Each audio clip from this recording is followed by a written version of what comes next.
Hi viewers, how are you. कैसे हैं आप सब। उम्मीद है आप सब खैरियत से होंगे। मैं हूं अदनान गुल और आप देख रहे हैं हेल्थ अवेयरनेस यूट्यूब चैनल। तो आज मैं आपसे बात करूंगा पायोडीन के बारे में कि पायोडीन आप कौन कौन सी चीज़ों में इस्तेमाल कर सकते हैं और किस तरह इसका इस्तेमाल करें और बहुत ही मुफीद होगा।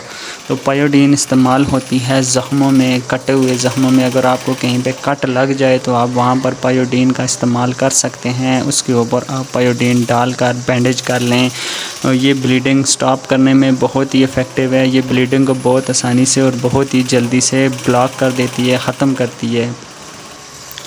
ऑपरेशन के बाद जो स्टिचेस लगाए जाते हैं उन पर पायोडीन का इस्तेमाल हो सकता है। अगर आपको कहीं पे कट लग जाए और टांके लगे हुए हों, उसके बाद आप स्टिचेस पे पायोडीन से साफ़ कर सकते हैं। ये एक जरासीम कुश दवा है, जरासीम को भी मारती है, ख़त्म करती है और ज़ख़म को भी बहुत जल्दी हील करती है। इससे ज़ख़म भी बहुत जल्दी ठीक होता है। ये दिन में 2 से 3 बार आप इस्तेमाल कर सकते हैं। बहरहाल अगर बहुत ही गहरा ज़ख़म हो तो उसमें ये यूज़ नहीं की जा सकती। थोड़ा नॉर्मल ज़ख़म हो तो उस पर इस्तेमाल की जाती है।